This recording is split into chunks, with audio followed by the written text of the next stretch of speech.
たく天中だと抜かすか。僧侶に容赦の分際で。だからに、いやこの地上では我が包丁を置いて他に。Kisah sebelumnya, Gas berhasil kabur dari camp rantai besi dengan cara menyandera Varnesi dengan Spirko membuntuti mereka dari belakang. Dan saat Spirko hendak menembak Gas dengan panahnya, ya tiba-tiba Spirko dikelilingi oleh roh-roh yang muncul dari belakangnya dan menakuti kudanya membuat ia tersungkur jatuh. Sementara itu tiba-tiba Gas dan lainnya mereka diserang oleh roh jahat yang menyerang Spirko tadi. Lekas Gas mulai menebas mereka dengan pedangnya.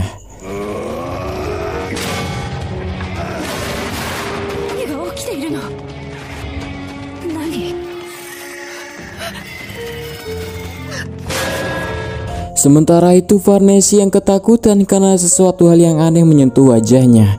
Gas memberitahu Varnesi bahwa itu adalah roh jahat yang tidak bisa dilihat manusia yang bermasalah dalam keimanannya.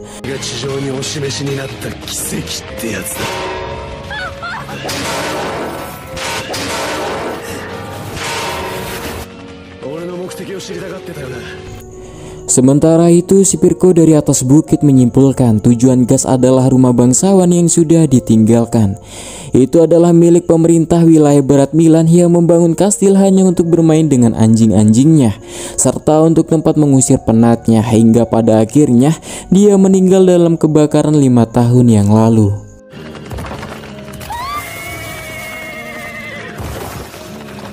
Iya, begitu tiba di halaman kastil, tiba-tiba kuda memberontak membuat mereka terjatuh. Yang ternyata Gas dan Varnesi mereka dikelilingi oleh sekawanan anjing yang kerasukan roh. Saat Gas ingin melawan mereka, dia mengajak Varnesi dengan mengatakan bahwa anjing monster ini adalah keajaiban yang sebenarnya.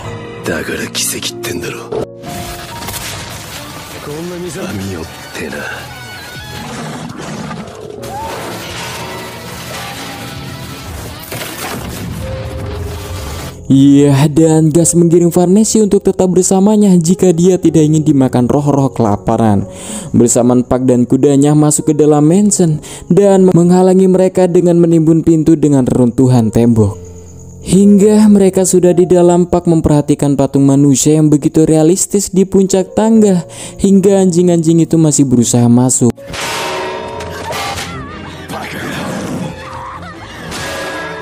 Gas menahan mereka, sementara Varnesi yang ketakutan terus berlari ke lorong hingga ia berhenti dan bertemu dengan seorang lelaki tua yang keriput dan tampak menyeramkan dan mengaku sebagai penjaga anjing-anjing di sini. Lekas Varnesi meminta untuk melepaskan ikatannya dan tampak Gas di dekat sana masih terus habis-habisan menebas para anjing.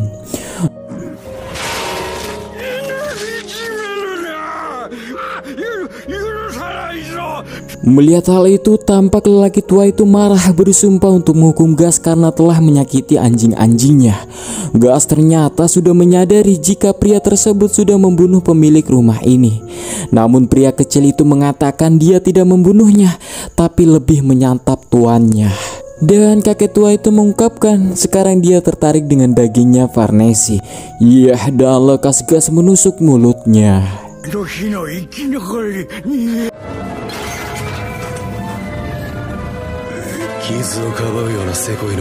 Iya, tapi itu bukanlah wujud aslinya, tapi dia jauh lebih besar dan mengingatkan kembali Gas tentang simbol di lehernya yang bahwa dirinya hanyalah tumbal yang akan terus dikejar. Hingga akhirnya mereka pun adu mekanik.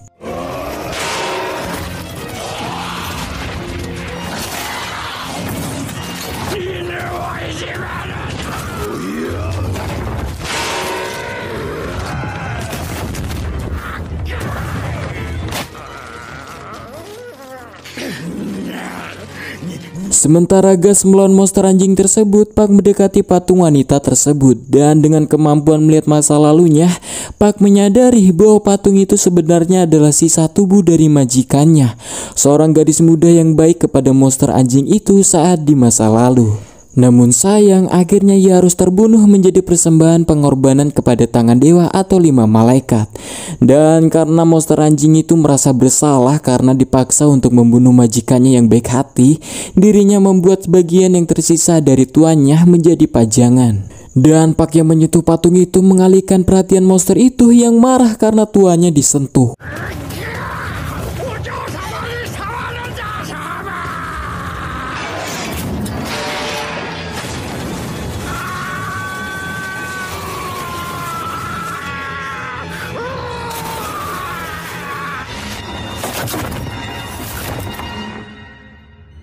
Dan saat sudah tak berdaya, Gas menyiksanya untuk mendapatkan informasi tentang tangan dewa.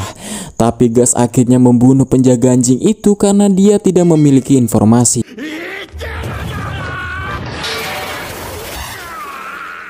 Dan lekas mengikuti Varnesi setelah dia kabur selama interogasi. Iya, dan saat Varnesi menemukan kuda yang ditungganginya tadi, ia mencoba untuk melarikan diri dengan kuda itu. Iya, tapi dia memalingkan wajahnya ke arahnya, ternyata dia sudah dirasuki oleh roh kuda lumping. Membuat Varnesi jatuh terlentang karena ketakutan, sementara kuda itu berdiri mengancam di atasnya, mengungkapkan kuda mesum untuk menungganginya.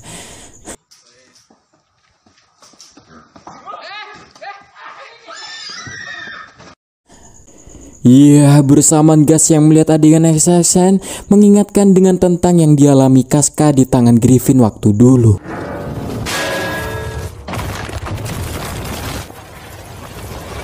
Iya, hingga Gas kehilangan kendali dirinya saat dia memegang kepala kuda dalam satu ayunan. Dan pedangnya miring ke hanya beberapa inci dari leher Varnesi. Gas mengingatkannya lagi untuk tidak berlari jika dia ingin hidup. Dan kali ini dia mendengarkannya. Saat dia dan Gas perlahan berjalan terus ke dalam kastil, Varnesi merasa dirinya sangatlah lemah karena dia lebih fokus untuk caranya melarikan diri daripada berdoa memohon bantuan pada Tuhannya. Padahal dia menganggap dirinya sebagai hamba yang beriman. Tapi Varnesi tidak menyadari bahwa roh memasuki pikirannya, mengejek keimanannya serta mengungkapkan salah satu rahasia tergelapnya Varnesi, yang faktanya Varnesi adalah seorang sadomasochist. Sedikit informasi, sadomasochisme adalah salah satu bentuk penyimpangan seksual di mana dalam perilaku pelakunya, seksual hanyalah mencari kepuasan dengan melakukan kekerasan terhadap diri sendiri dengan suatu objek atau pasangan sebagai objek pemuas kebutuhan seksualnya. Dan ternyata itu terbukti. Iblis mengungkapkan bahwa Varnesi melakukan penebusan dosa pada Tuhannya bukan dari hatinya, melainkan nafsu serta dirinya menikmati birahi kenikmatan rasa sakit tersebut. Dan iblis itu mengungkapkan tidak ada hadirnya Tuhan dari perbuatan tersebut. Stres nggak tuh? Lanjut. Dan Varnesi segera kehilangan kendali atas tubuhnya karena roh menghendaki dia untuk memberikan keinginan yang penuh nafsu untuk Gas, mengakibatkan Varnesi menjepit Gas dan mulai mencekiknya dengan tali sambil menyuruh Gas untuk merobek perlahan tubuhnya dari bawah dengan pedangnya. Namun Gas sadar bahwa Varnesi sedang dirasuki oleh roh jahat. Iya, tapi seketika Varnesi istighfar, memiliki ingatan penuh akan tindakannya dan menangis jadi-jadinya dan berteriak menarik perhatian Spirko yang ternyata selamat. Singkat cerita, Varnesi masih trauma dan malu atas kejadian ini. Spirko memberitahu Gas bahwa sekarang dirinya tak akan menangkap Gas kali ini, hingga ia pergi menyusul Varnesi sembari menyarungkan pedangnya dan mengucapkan selamat tinggal pada Gas. Pak mengungkapkan kepada Gas bahwa dia merasakan kesedihan mendalam yang terpancar dari Varnesi, seolah-olah dia terjebak di penjara yang tak terlihat. Berpindah di Weidem, sebuah ibu kota Milan, diceritakan hampir seluruh rakyat Milan melihat penampakan mimpi yang sama, yaitu akan datang wabah penyakit yang banyak menyebabkan kematian. Hingga munculnya sekelompok tentara asing yang dipimpin dengan binatang buas nan raksasa, hingga kelaparan dan kematian serta bencana alam menghantarkan dunia dalam keterpurukan. Iya, tapi di tengah kekacauan itu datang Falcon of Light, elang bersinar seakan menembus kegelapan sebagai penyelamat mereka. Sementara itu, sejak Griffin dibawa kabur oleh pasukan Takanodan saat masih dalam penjara, membuat Raja Milan sekarat dan lemah dan meminta ingin bertemu dengan putrinya Carlotte. Dan jenderal yang bernama Laban mencoba meyakinkan Tuan Putri Carlotte untuk menengok ayahnya. Tetapi dia menolak untuk melihat pria yang tidak lagi dilihatnya sebagai ayah dan masih merindukan Griffin. Hingga di detik-detik terakhir raja-raja menyebutkan nama Griffin yang seakan ingin dia kembali. Hingga dengan bel berdentang menandakan kematian sang raja. Dan di perbukitan jauh yang menghadap ke Waidam, salah satu kesengsaraan yang terlihat dalam mimpi terjadi ketika tentara asing berjalan menuju kota. Scene berpindah di mana ditampakkan segerombolan manusia membawa obor api dengan kaska yang terikat di sebuah tiang yang hendak dibakar oleh massa. Ya, yang faktanya itu mimpi buruk dari Gas yang lupa baca doa. Dan terlihat sebuah roh jahat dari bawah batu yang menyerupai wajah Kaska, memperingati Gas bahwa akan datang bahaya, di mana para manusia-manusia tersesat akan berkumpul, yang berencana akan menyalakan sebuah api besar tepat di daerah Tanah Suci, dan meminta Gas lekas bergegas. Ya, Gas yang mendengar hal itu yakin bahwa ini ada hubungannya dengan mimpinya dan Kaska. Berpindah pada gadis kecil yang bernama Erika yang sangat senang dia bisa menangkap peri kecil. Ya, dan seketika hadirnya Gas yang menyapanya. Yang faktanya Erika gadis kecil yang dulu yang merawat Gas dan Kaska saat selamat dari peristiwa gerhana waktu lalu. Ya, hingga saat di rumah Riket pasukan Takanodan yang paling kecil dulu yang selamat sangat senang bisa melihat Gas kembali setelah 2 tahun mengembara. Lekas Gas menanyakan Riket tentang keadaan Kaska, tapi Riket menunduk diam dan mengatakan jika Kaska telah pergi. Dan jelas Gas pun sangatlah marah. Dan hal itu membuat Erika merasa bersalah. Ia menganggap itu salahnya.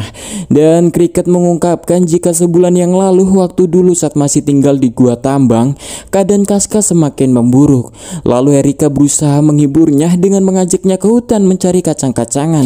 Dan saat Erika lengah, Kaska tiba-tiba menghilang. Gas yang tidak bisa mengontrol emosinya menyalahkan Cricket mengapa tidak mencarinya. Tapi Erika menyalahkan balik Gas bahwa Gas sendirilah yang egois meninggalkan Kaska selama 2 tahun tanpa melihat keadaan Kaska. Padahal Cricket sendiri sudah berjuang mencari Kaska berkali-kali. Aslinya bisa saja Cricket mencarinya hingga jauh, tapi ia memilih kembali sembari menengok ke arah lantai atas. Iya, yang terlihat pria tua yang terbaring terlihat sakit tapi seakan menutupinya.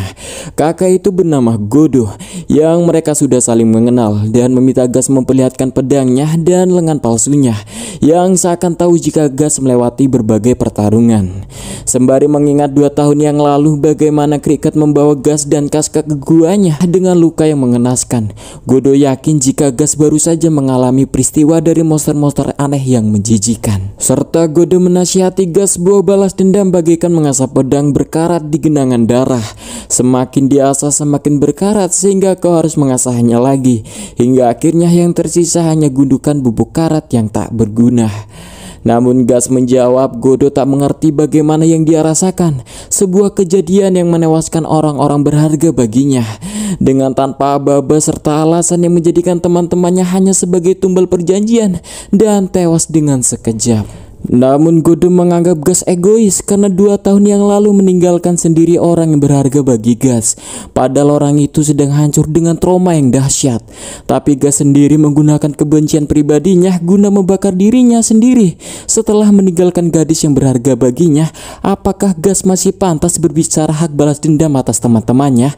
Padahal itu dendam pribadinya atas keterpurukannya. Gas bagaikan sebuah pedang hampir patah dengan retakan yang mematikan, ungkap Godo.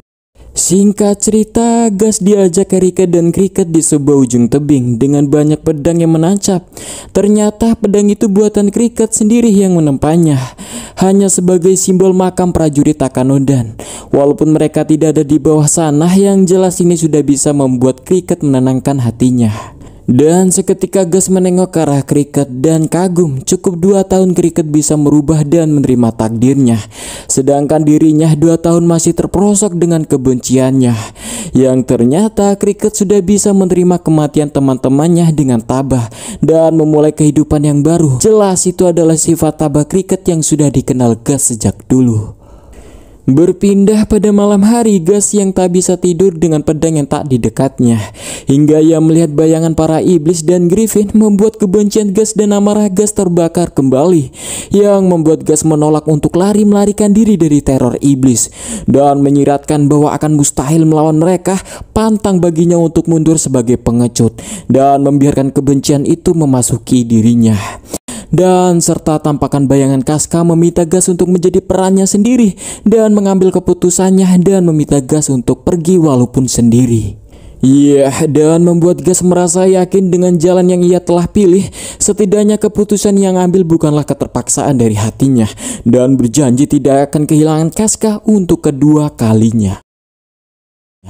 Berpindah pada Cricket yang sedang memperbaiki lengan Gas, hingga tiba-tiba Godo yang lemah datang memaksakan diri untuk menempa ulang pedang Gas, yang mengetahui Gas yang memang keras kepala.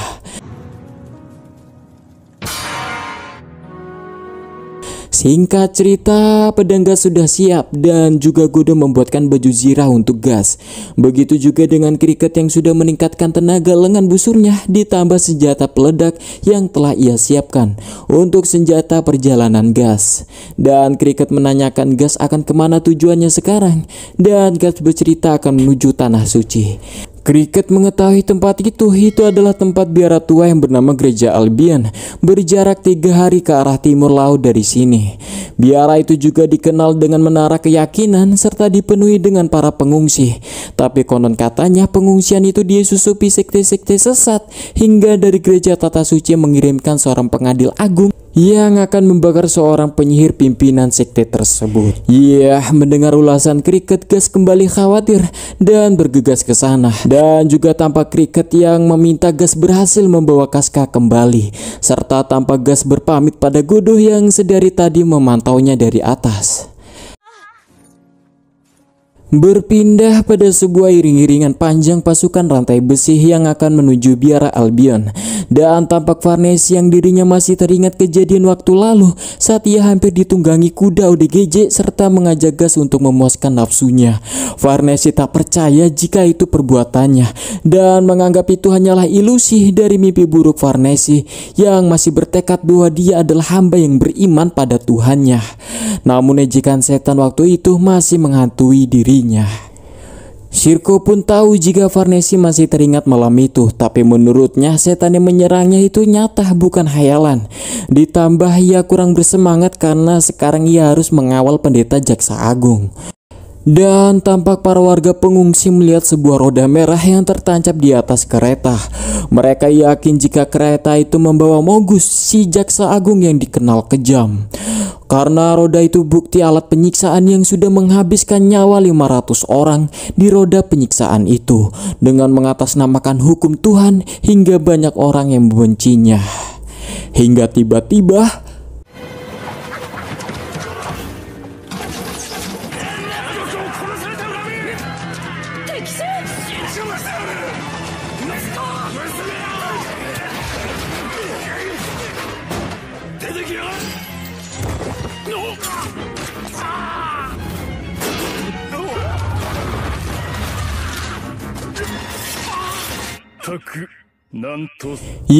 sekelompok pemberontak yang balas dendam dengan keluarganya yang sudah menjadi korban menyerang mereka, tapi sayang mereka harus gagal.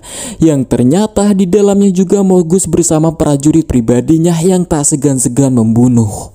Dan tampak sosok Mogus ini makhluknya lekas Varnesi bergegas bersimpuh meminta maaf atas kekacauan yang terjadi.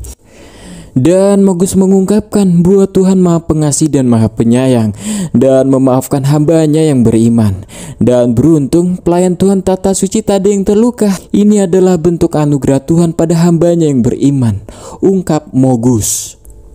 Serta Mogus memperkenalkan para prajurit penyiksanya yang sudah terlatih lama dan mereka hanya tunduk dengan perintahnya. Iya, hingga Mogus menghampiri salah satu pemberontak yang faktanya para pemberontak adalah sekumpulan orang ateis yang Mogus kumpulkan mereka di pengungsian dengan dalih akan dilindungi. Tapi faktanya desa mereka dibakar hingga mereka kehilangan keluarganya serta sandalnya dan bahkan mengalami kesulitan makanan. Dan jelas Mogus mengatakan bahwa itu adalah hukuman Tuhan. Ya, sudah kepalang marah pemberontak itu menantang hukuman ilahi langsung di hadapan Mogus. Ya, seketika wajahnya berurat dan dengan marah karena berani-beraninya seorang yang ateis menantang hukuman Tuhannya sembari mementung kepala pria itu dengan kitab sucinya.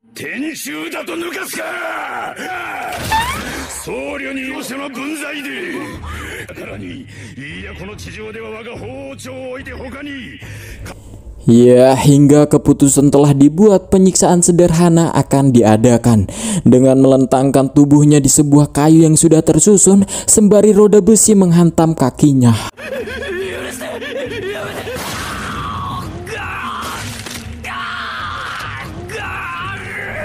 Jelas hal itu membuat wajah warga menyeringai ketakutan, tapi berbeda dengan Farnese yang menikmati derita sakit korban itu hingga salah satu berlari menabrak seorang wanita yang hampir dikira bagian pemberontak, tapi beruntung gadis tante-tante lah yang bernama Luka ini menyelamatkannya. Ya, yang ternyata itu Kaskah yang masih seteres terdampar hingga ke daerah Tanah Suci. Dan tampak jasad-jasad manusia yang memperjuangkan hak hidupnya harus mati mengenaskan di atas roda-roda pencabut nyawa. Dan melihat Kaskah yang rada kurang waras, Luka pun mengajaknya ke huniannya. Ya, sekian dulu dari part 2 dan next kita lanjut ke part 3. Dan angkat tanganmu Segi, bantu channel kecil ini dengan klik-klik subrek dan seri biar saya tetap semangat dan tak berputus asa. Dan saya Zen undur diri. Dadah, assalamualaikum. Ding ding ding ding ding ding ding ding.